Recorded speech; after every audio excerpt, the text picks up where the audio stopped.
Hi, welcome to Girls Who Gab with Habs and Muffy. On this episode, we are going to talk about grief.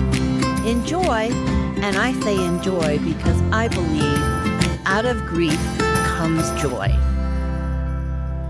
So I looked up the definition of grief, and it seems like there's kind of two different categories, and possibly more, but based on the definition. One seems to be more formal, like a deep sorrow, and the other is more informal, kind of a trouble or annoyance. But I think, as I mentioned in my opening, like grief, out of grief can come joy and growth and so many other possibilities, and it's hard to see that sometimes. But I think ultimately life deals us the cards that it's meant to. I think about some people, like they experience a lot of grief, and it's like, why them versus somebody else? I know A's cousin lost his brother to an overdose. He was bipolar and depressed and smoked and drank, and he just always had, I think he was partially or maybe schizophrenic as well. His uncle, A's uncle, was also schizophrenic. But A's cousin, who lost a brother, then lost his dad to a heart attack, and then his mom to Parkinson's, which she survived for a very long time. But, he lives up in Canada, and in many ways, he feels very much alone. And it's like, how does one person, or why does one person experience such deep sorrow and others do not? I don't know. Maybe that's not true. It just seems some people get it dished out a little bit more than others. And I think there's something there. I think about my grief and the grief I've experienced, with my mom. My mom gave me a lot of grief when she was alive. She gave me a lot of grief for most of my life. Not all of it. There are good parts and there are good memories. But she gave me a lot of grief over, don't move away, to why don't you go to church more, and just why don't you ever call me, and you should tell your brother this and that. And my gosh, it was a lot of annoyance, which I avoided. And then with her passing, I experienced grief in a very different way than the grief I had experienced with her while she was living. I mean, so many stories, even when I was a teenager in high school, not letting me use their car to drive to a friend's house, not letting me go to my brother's New Year's Eve party, and all this controlling. And it just was a lot of grief. But the grief I experienced after she passed away, it was a letting go. It was, there was so much built up to it that it wasn't something where, yes, there was grief, there was also relief, but then the relief was, I don't want to say it was passing, because I think it still exists, but it led to a deeper grieving of just, having to go through my mom's stuff and pictures and think about it's a process. And I think it's taken me probably about almost 3 years, seriously, to just be at a place where I am at peace. But that didn't happen overnight, I guess is what I'm saying.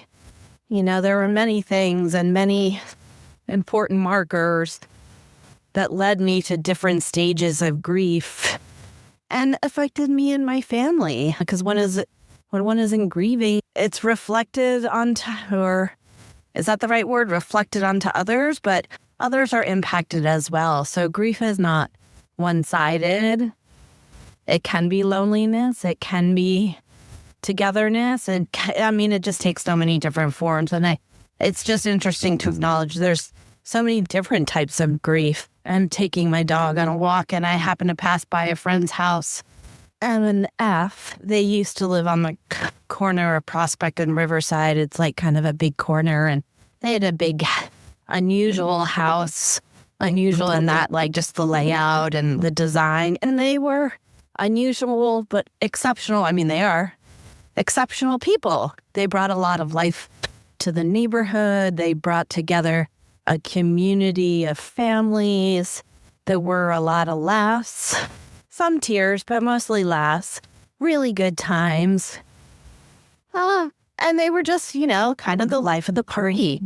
They left during COVID and moved back home where they started kind of their roots as a family in Las Vegas.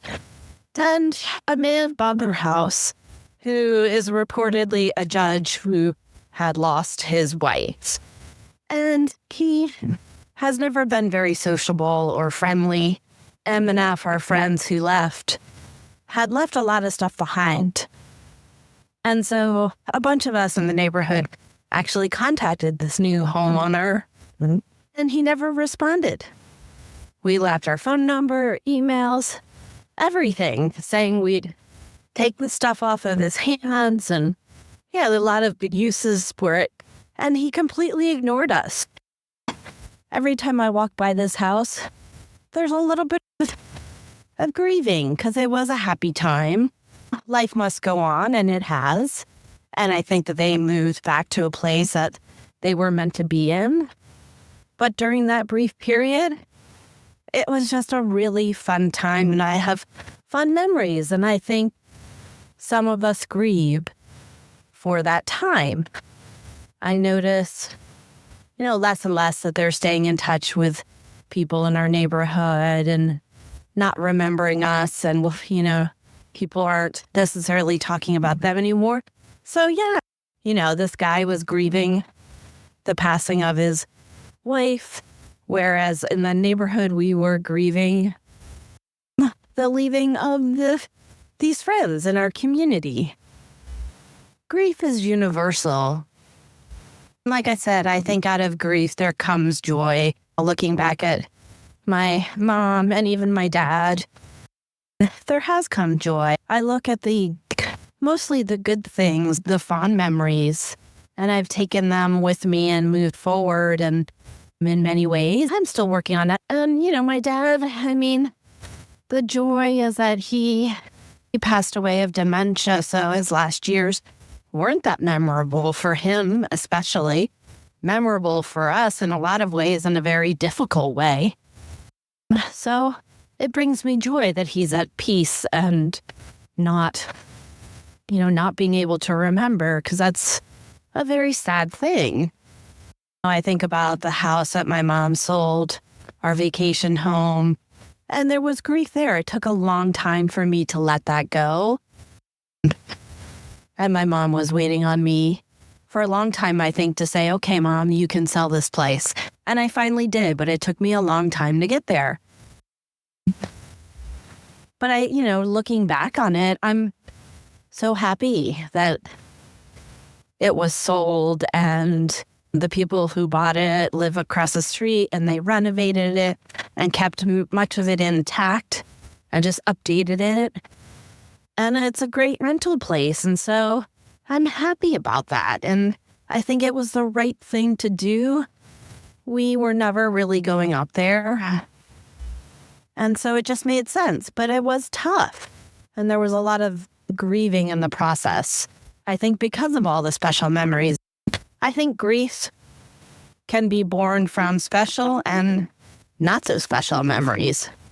I don't think we grieve just because, we had such happy memories, but we also grieve for sad memories and, maybe the grief of losing maybe those sad memories, but definitely those happy memories. I recently parted ways with an organization that I was working for, and it caused me a lot of grief while working with this organization.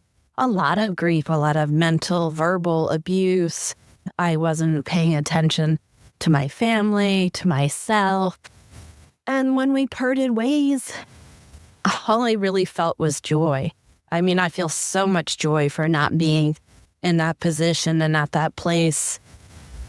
grief, things that are troublesome and annoying, can also born joy, right? Like this leaving of this job, which it's interesting to reflect on for sure. People always think about grieving as somebody had to have died. No, sometimes it's the loss of a neighbor, the loss of a job. And yeah, I grieved even though it brought joy once I was there. But it's not like I just left and now I was joyful. I mean, I felt free and I felt much more happy, but there still was grieving, a lot of just reflection. And I have had a lot of bad dreams and negative thoughts, but also good ones. But it's not something that you just turn off easily. And I do believe there's like a process that everyone has to go through, and it takes very different shapes and forms for each and every person. I think back to when my brother got a divorce. He grieved. I mean, I think he wanted the divorce, but he had to go through this grieving process that kind of made him like a little bit crazy. And I mean no disrespect, but he just had to process his new way of life, his separation. I mean, from having a wife to not having one, that's a grieving process. So, we all go through our process of grieving, no matter the situation. But I just want to end on the topic of like how it strikes us. Like, how does grief come? I remember after my father passed away, it was like a year later and I'd be listening to something like an advertisement about a father or something, and I would just start bawling or crying, or a song that he liked, and I would just bawl. But every once in a while, it does kind of strike me. And so I think that's the surprise of grief, where and when it comes and the why of it. I think sometimes it's easy to explain and other times it's not. You think, like, at least I did, like, okay, I'm done with that. And then all of a sudden, bam, right? And I realized I wasn't. I do have to say, with both my parents, at least, passing, there's a lot less sadness. And now what's left is more just like joyful memories, joyful thought. Don't get me wrong, it took a toll. This whole process, I've really come to conclude that I needed to do this work. I needed to go through the grief to find the joy. Hi, Habs. It's Muffy. Yeah, grief. As a mental health counselor, I wheel and deal in grief all the time. And I agree with you. It's not only the physical passing of somebody where we grieve in our lives. That, of course, feels like an important time, especially if we're grieving our parents. But I think we experience throughout our lives a lot of death. When we move away from a community, there's a death of not being a part of that community anymore. When we graduate from high school or we graduate from college or grad school, it's like something has died, like that part of our lives is now gone. It's finished. The way we created our rhythms of the day in our community and how we brought ourselves to those different school experiences is over. We have relationships, that come and go, and breakups that happen, and like a death of sorts, like, oh, we're no longer connected in that intimate way to somebody. We have friendships that end too, and we're left with kind of a mini death of sorts of that relationship. As you mentioned, jobs. We can be in jobs, and then all of a sudden, either by choice or not by choice, we're not in that job anymore, and our whole routine, our whole way of thinking about ourselves, the way we make money, the way we contribute to the society, the way we tell people this is what I do for a living is over. And that's also a death.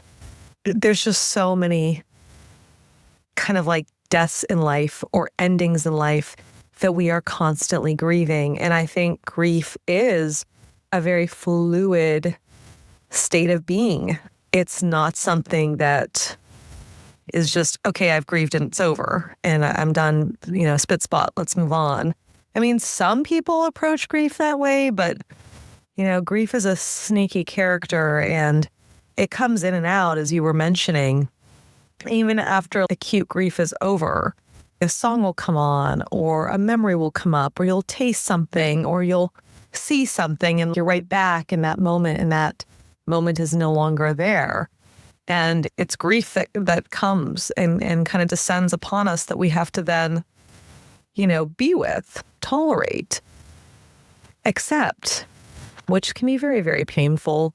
So yeah, I think there is the actual grief that we feel when people die. And I think there's also grief that we feel as different parts of ourselves, our lives, stages of life come to an end. I could already hear like a few podcasts ago when you were talking about the end of high school career that's coming, not the end of this year, but the end of next year. I think she graduates in 2026, and how you're already sort of anticipating that ending and already kind of pre-grieving. I think that's another part of it, is before the death comes, we can already see it sort of coming, like the loss of a parent or the loss of a time in our lives.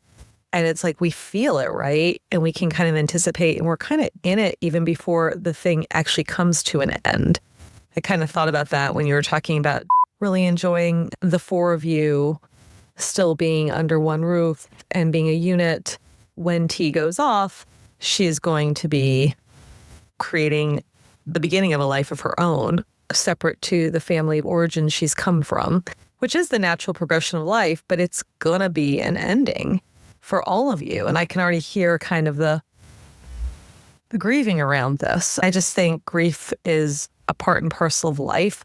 We're usually sort of always in it because something is changing, something is ending, small things, big things. For me, in my life, I've had several deaths in my life, of course, but as far as physical deaths, the two that have been most poignant and acute for me was the passing of my grandmother when I was 27, close to 28. I mean, she was a central maternal figure, and I knew she was definitely going to die, but it was just so sad to lose her. And I think if anyone listened to the Thanksgiving episode, Habs, when you were like, oh, I wish I could have met your grandmother, I think on my response to you, I started crying, because that was always one of the most poignant things, was I knew she was never going to meet people that were really, really important to me, particularly my spouse. And that just grief came over here, right here in real time on the podcast. And of course, I just let it flow, because that is what we are meant to do, is to feel it and be with it, name it, and just experience it.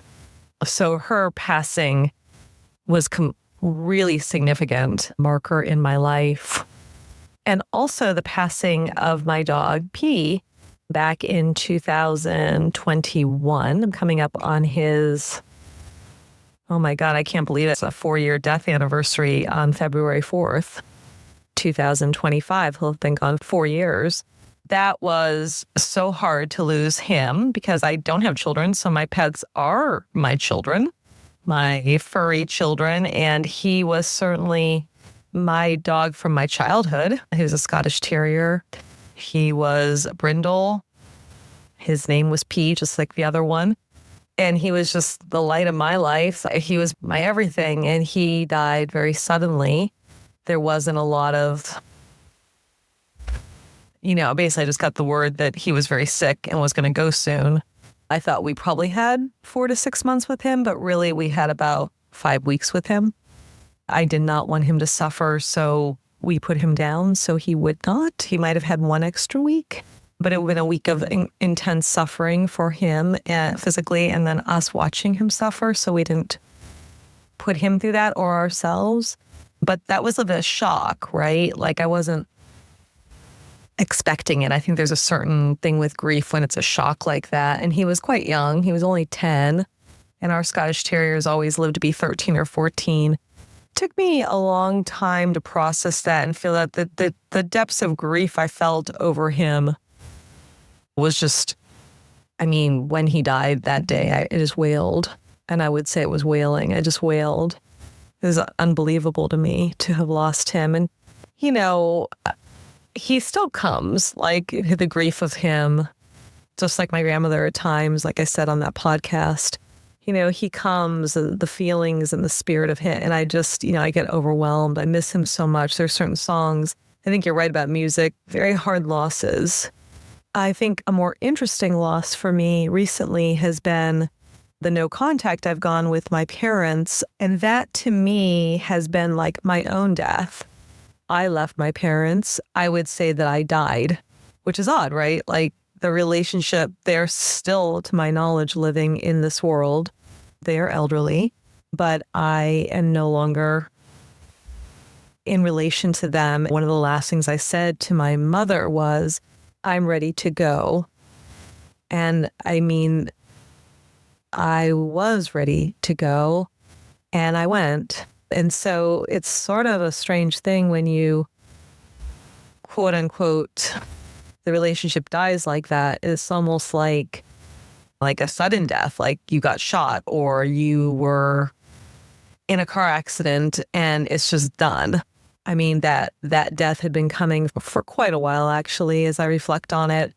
And then it was just a very sudden death. And it was my own death. I went no contact, but it was like sudden. I wasn't expecting it to happen right then and there when it happened, and that it would just be so final. I think my own self being in a death state from my family of origin, and really pretty much all that I've come from, because in these situations, a lot of times people take sides, and most people that I know are kind of, not with my parents, but sort of, with my parents, and I'm not with them. So like there's this whole like family of origin, and also all really the tendrils to people who are connected to my family. Not everybody, not all of my extended relations, although my father has tried to make sure that everybody is cut with me.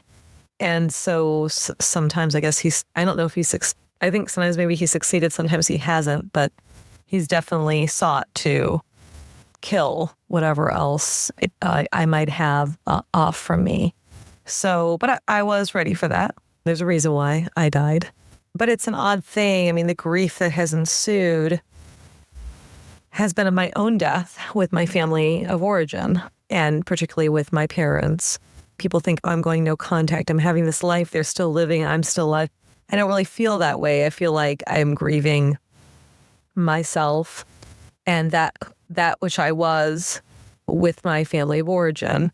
It may seem a very strange concept to think about that, but it does happen. And certainly that has been an unexpected thing. It wasn't like my parents died the natural way and now like I find grief and I process the grief they gave me in my lifetime, and also I find relief, and I've gone through all their things and everything's tied up nicely and I did all the duties a daughter is supposed to do. It hasn't worked out that way for me. I just suddenly died and no longer am with my family. And it's not just me who's ever felt that, I'm sure. As a mental health therapist, I can definitely say it's not. Whether people frame it that way or not is a different story. But certainly that part of me has died. That part that was in relation is dead. So that grief has been something very interesting to process and to be in. It's almost, it'll be 2 years come August. So it's like maybe a year and a half, or maybe not quite a year and a half, but well over a year. Yeah, maybe about a year and a half, actually. Rounding to 18 months almost in February. So it's shifted and changed my grief over how I see that, process my death, all of that. But it is interesting to be the one who died. And I'm still in this world physically. I process it. I have had to process that. So this has been a kind of a different, unique spin kind of on grief. But yeah, grief is real. It is with us. It is around us. There was always the 5 stages of grieving, I think, that we are supposed to ascribe to as therapists. And I don't really know. I used to run a grief group when I was in my internship, and people who were in this group were like, have been grieving for years, their parents and a brother. And they were like, oh, everybody wants me to get over this. And I was like, yeah, it doesn't work that way. I don't know if you ever get over it.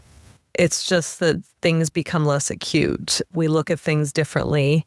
We relate to our loved one differently if we're talking about grief of a lost one or a death. But also the grief of life stages ending. Like, we left the West Coast after 17 years of living in a 1-mile radius.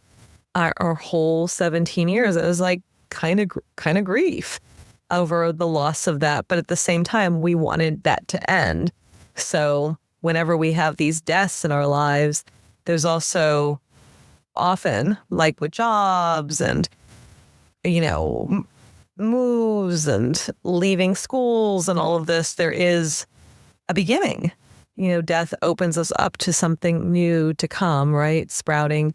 And I think that's where I join you, Habs, in saying that I think, through grief, we end up with joy in some new state, even if we are the one to have died.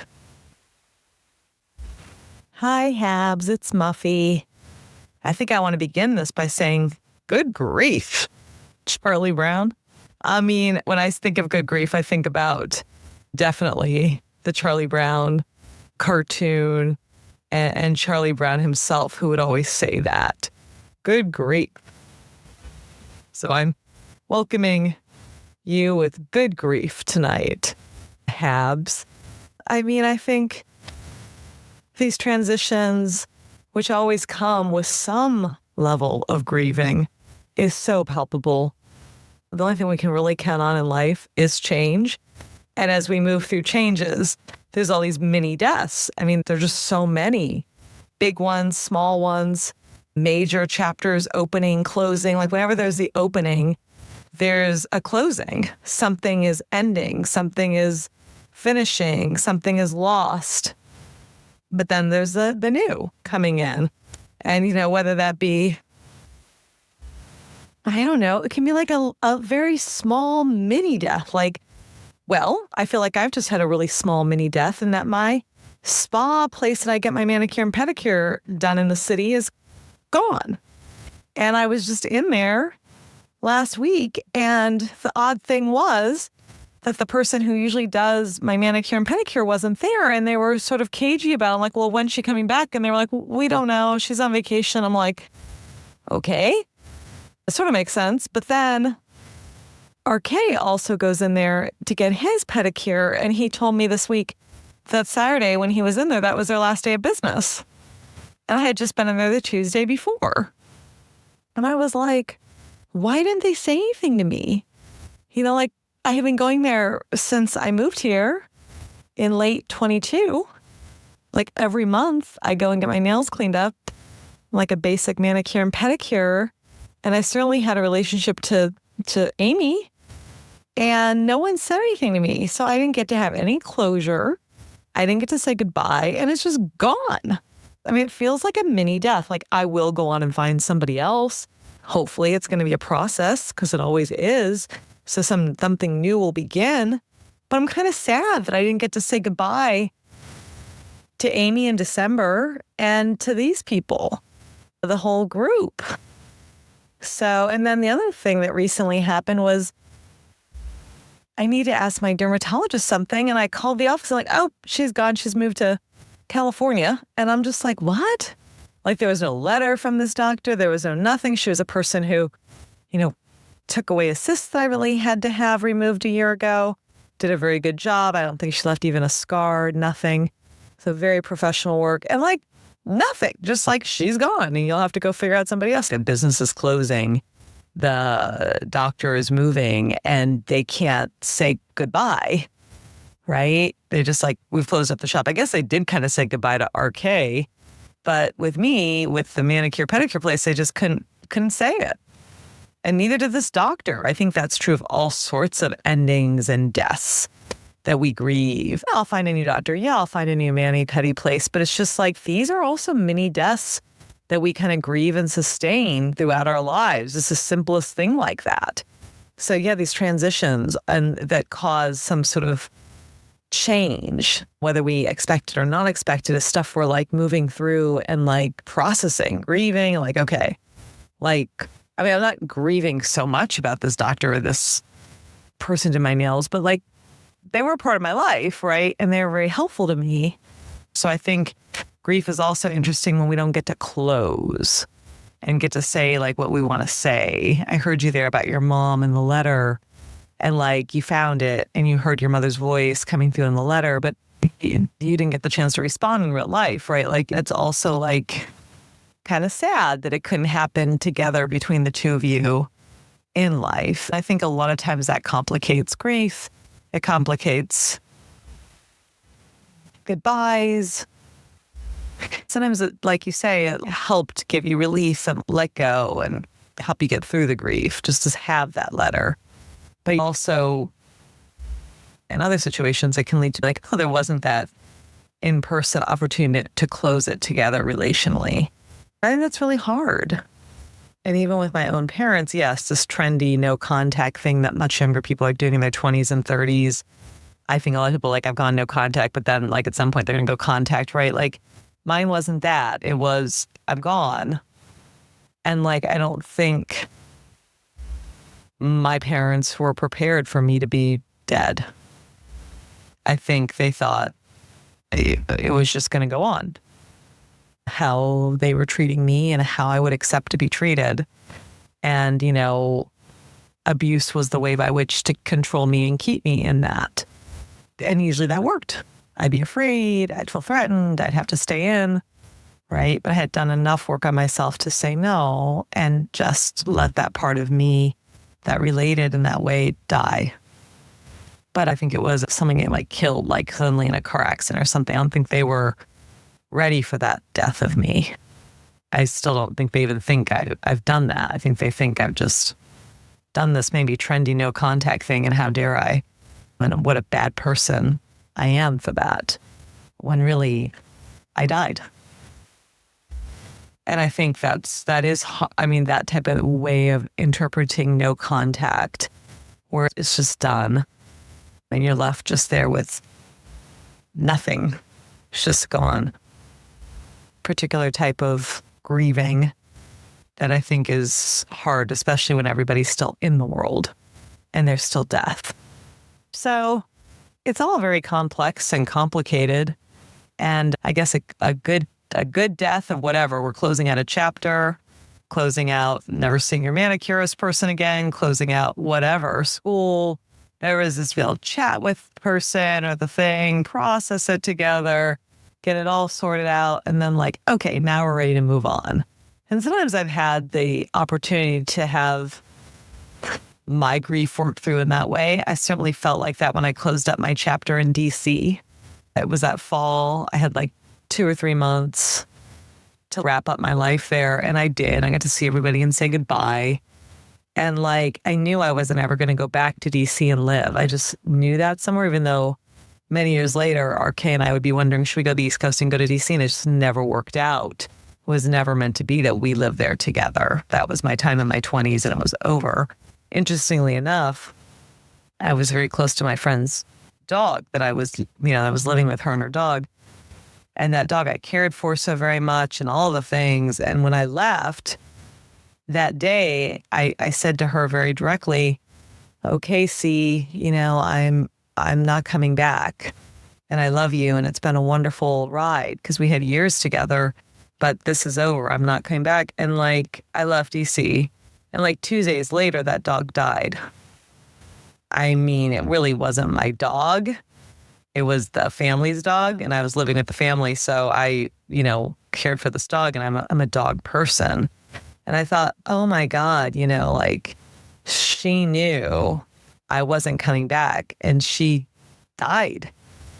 Like, I didn't expect that. And luckily she died with her family, meaning the family, she was with, that family that were my friends. It wasn't right for me to be there, but we had our moment of kind of death, right? Where I tell her I'm not coming back, and then she died. Her spirit died. But also when I wrapped up my life in Seattle, I had like 2 or 3 months, and I got to say goodbye to people I wanted to say goodbye to, grieve it, be with it, kind of wrap it up in a bow. Like sometimes you get those opportunities, and the grief is sort of like you get to work through it in real time. That's wonderful. But sometimes it's just like yo-yo spa. They're just gone. Or the good dermatologist who helped you, she's out of here. And you don't get to do any of that. So, as I began, I will end. Good grief. Hey, Muffy, I don't mean to start out laughing, but when you said something about like grief and good grief, and all I could think of was Charlie Brown saying good grief, like in he would always say it maybe towards the end of the shows, good grief for, whatever it was. And like, what a prophetic 2 words, right? But, just profound is the better.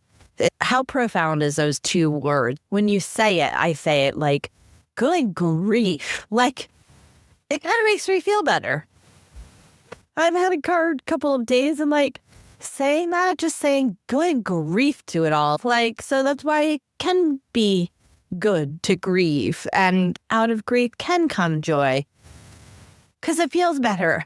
Yeah, I think, you mentioned like a couple of other different transitional times in our lives, college for one, high school, not so much. I didn't really grieve graduating high school. I was done. I was ready to leave. I grew up in a very small town. It was completely white. There was no diversity whatsoever. There were some Catholics, some Protestants, and maybe a handful of Jewish people. And I'm describing that very accurately. It hasn't changed a lot, a little bit, but not a lot. So I was ready. I had no grief leaving. It was a fine childhood and it was a good school system. So I don't have any grief per se, but I certainly didn't grieve the leaving. Although with college, I think I did. I do remember my friend A and I, we had moved to DC. And I don't know about you, but after college, I mean, you think about it, you're surrounded by friends like every day, like almost every moment of the day, or, they're there constantly, right? Like you have this huge family. So you're surrounded by people all the time. And then all of a sudden that's all gone. A and I had moved to DC and we didn't have all those people. We had each other and that was great. And we had our 2 roommates and they were fun too. But like, it just like we were kind of thrown into like the unknown. Like we don't have jobs. What are we doing? We have to make a living now. We have to do this kind of stuff. Like it was just like a new self-discovery. And I specifically remember, I know she does too, is we went to see the movie Reality Bites. It's an awesome movie, but probably not the right time in our lives to have seen the movie when we did. Because it was essentially about the same thing. It was about a group of friends like coming of age, but like, moving beyond college, like becoming adults, like having to live in the adult world. And A and I left the movie theater and she was driving us home because I still didn't have a car then, but she did. And I knew people who had cars. But anyways, that's an aside. But I just remember us driving home and all of a sudden, like we both just started crying. And we ended up getting back to our house and going to our own rooms and just like kind of grieving. So yeah, like it's real, it's palpable. I also think there is a pre-grieving process that happens. I think about when my mom passed away. I mean, I was grieving for a very long time, unfortunately, or fortunately, whatever. But even within the 2 to 3 years prior to her death, there was a lot of pre-grieving going on, just a lot of angst, inner turmoil, range of emotions and feelings, and trying to figure out who, where, what was I at that point in time. And, then the actual grief of her passing was very different because of our history and everything. But it was still grieving. It was just a different kind of grief than maybe one who sobs, although I did cry at one point quite a bit. And I did cry as I went and sobbed, I would say, as I went through some of her stuff. I think for the loss of what we didn't really have. And also, as you know, she left a letter kind of acknowledging some of the things that had gone wrong between us. And that just was really very heartbreaking, but also kind of brought peace eventually. So yeah, and with there is kind of that pre-grieving. I'm constantly, especially as of late when the girls are fighting and they seem to be kind of, it's more like verbal little jibs and jabs. But I feel myself wanting to say, hey girls, T is only going to be living at home for another 1.5 years, and that's not a lot of time. So let's make the most of it and not waste our time fighting with one another and quitting. I can't throw that in T's face because that would also bring some anxiety up and emotions that I don't think are fair for me to do. And as well, I don't think Jay, well, she's not ready to really understand or grasp what that means. She will in the next 1.5 years, but not right now. So it is a major transition. Kind of tired of transitions, but I guess life is a transition, right? Just got to ride it and have fun as much as you can, right? I mean, that's what I try and tell myself, but I don't always do a great job at that. So the grieving process with your kids, with your parents, I mean, it looks so different for each and every one of us. Yes, you've shared quite a bit about your departing from your parents and the process that you've experienced from death to a rebirth. And I think it's like, it may sound difficult for some people to comprehend, but I think it could be more often than you think. I remember when the entertainment news was talking about Jennifer Aniston and her estrangement with her mom, and she's never had a relationship. You never seen that highlight. You never see it highlighted. It was always about the relationship with her grandfather, who was a soap opera star, I think on Days of Our Lives. I don't watch soaps anymore, but it's just like, why doesn't she have a relationship with her mom? And who would do that? And then come to more present. I know you remarked on an article in the New York Times more recently about it being kind of a trend for millennials to cut ties with their families of origin. Whether or not it's trendy is not the issue or the point that I'm trying to make. It's just, I think, yes, there are many people who have very good relationships, strong ties with their families and their parents and their kids, but then there are also a lot that that no longer have those relationships. And those people are experiencing grief or grieving to various degrees. Even those that have relationships with their parents or their families or their kids. I know very few people who haven't experienced grief in some form or another. This is where the voice memos are wonderful because we really are just kind of venting and having philosophical discussions out into the air, right? Whether or not they make any sense or I make any sense, I don't know. But I finally just wanted to leave with even, moves are a big sense or a big place of grief. I know I still grieve not living in California anymore. I know with current situation may not be a great place to live, but I still love California. And I had tumultuous times even though I loved it there. There were a lot of challenges that I never could have expected. So I experienced a certain kind of grief, but different. And it takes leaving, or it takes the very common saying of the grass is greener on the other side. It takes that experience to realize kind of what you loved, what you lost, and what memories you want to retain.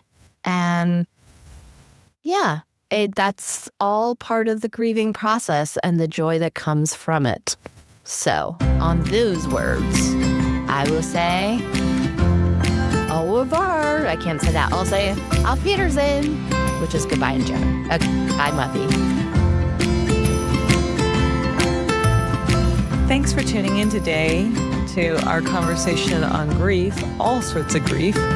For more, tune in to us at Girls Who Gab with Habs and Muffy on Instagram. Till next time.